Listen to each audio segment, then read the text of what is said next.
ठाण्यात आज धक्कादायक प्रकार घडलाय। ठाण्यातील समतानगर परिसरातील पाईपलाईन शेजारी आज सकाळच्या सुमारास एका तरुणाचा मृतदेह आढळल्याची माहिती वागळे पोलिसांना मिळाली आहे।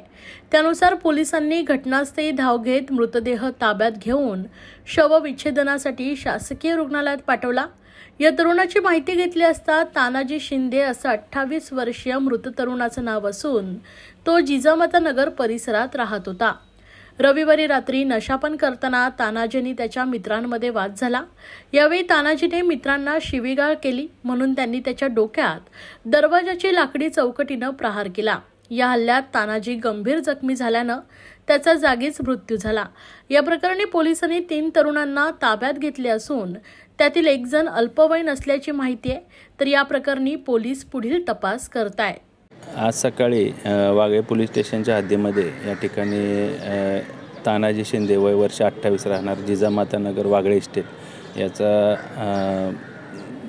लाकडी दांडक्याने जखमी करून खून करण्यात आलेला आहे। त्या अनुषंगानं आतापर्यंत तपासामध्ये 3 इसम निष्पन्न झालेले आहेत।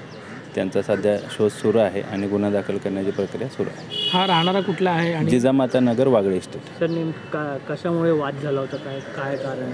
अद्यापर्यंत काही समजू शकलं नाही। तपासामध्ये सर्व निष्पन्न आहे। आज सकाळी 7:40 पोलीस स्टेशनला इन्फॉर्मेशन आली होती की असा एक इसम इथं पडलेला आहे। त्यानुसार आमचे पोलीस स्टेशनचे PSI Jagtap, APS Sonawane, PSI Nikam असे सर्व अधिकारी आणि मी स्वतः स्पॉटवर आलो।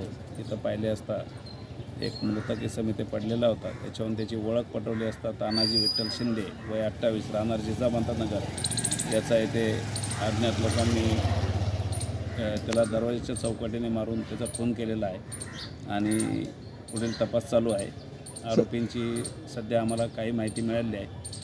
लवकरच आरोपी निष्पन्न होतील। सर काय नेमकं कारण असू शकतं, कारण की गेल्या अनेक दिवसांपासून त्याचा जो विभाग आहे त्या ठिकाणी इकडे राहिला होता, काय नेमकं कारण काय समोर आलं? पूर्वी नौपाडामध्ये राहत होता। नौपाड्यातून म्हणजे नौपाडा पोलीस स्टेशनला यांचे आपसात गुन्हे दाखल होते।